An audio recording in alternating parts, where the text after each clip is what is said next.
La décision a été entérinée le 2 novembre dernier en Conseil des ministres.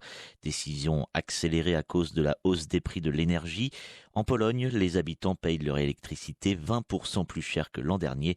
Décision aussi pour s'affranchir du charbon qui fournit 70% de l'électricité du pays.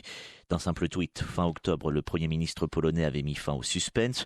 Mateusz Morawiecki, fier de confier le projet de construction de la première centrale nucléaire à l'américain Westinghouse. Très belle prise en terre européenne pour Washington.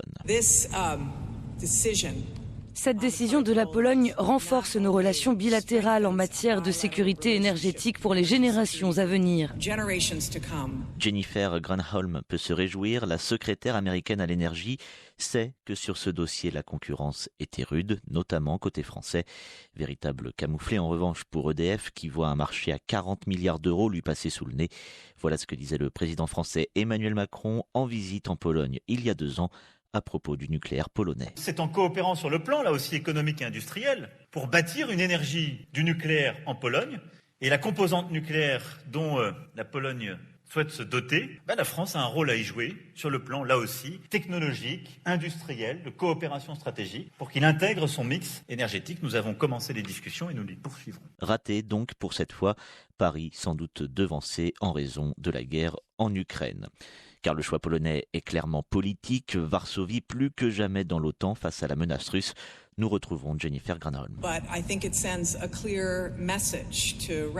Mais je pense que c'est surtout un message clair adressé à la Russie. L'Alliance Atlantique est unie pour diversifier son approvisionnement énergétique, pour renforcer sa coopération climatique et pour résister à l'arme énergétique russe.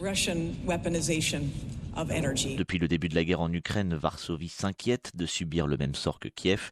Il y a quelques semaines, le président polonais Andrzej Duda a même proposé à Washington de placer des armes nucléaires sur son territoire.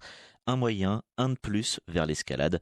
François Hesbourg est conseiller à la Fondation pour la recherche stratégique. Il était à la télévision française. Le fait que la Pologne demande ça et que les États-Unis refusent, ça fait quelque part aussi partie du jeu de l'escalade. Parce que les Américains disent, chers amis russes, vous voyez, ça commence vraiment à s'impatienter. Au train où ça va, vous allez vous retrouver avec une situation vraiment ingérable. Parce que moi aussi, j'ai un électorat qui vous déteste. Dans les faits, cette guerre a fait rebasculer le monde dans une nouvelle guerre froide, même si le terme reste tabou pour Dominique Trinquant, ancien chef de la mission militaire française à l'ONU. La réalité, c'est une confrontation entre les États-Unis et la Russie.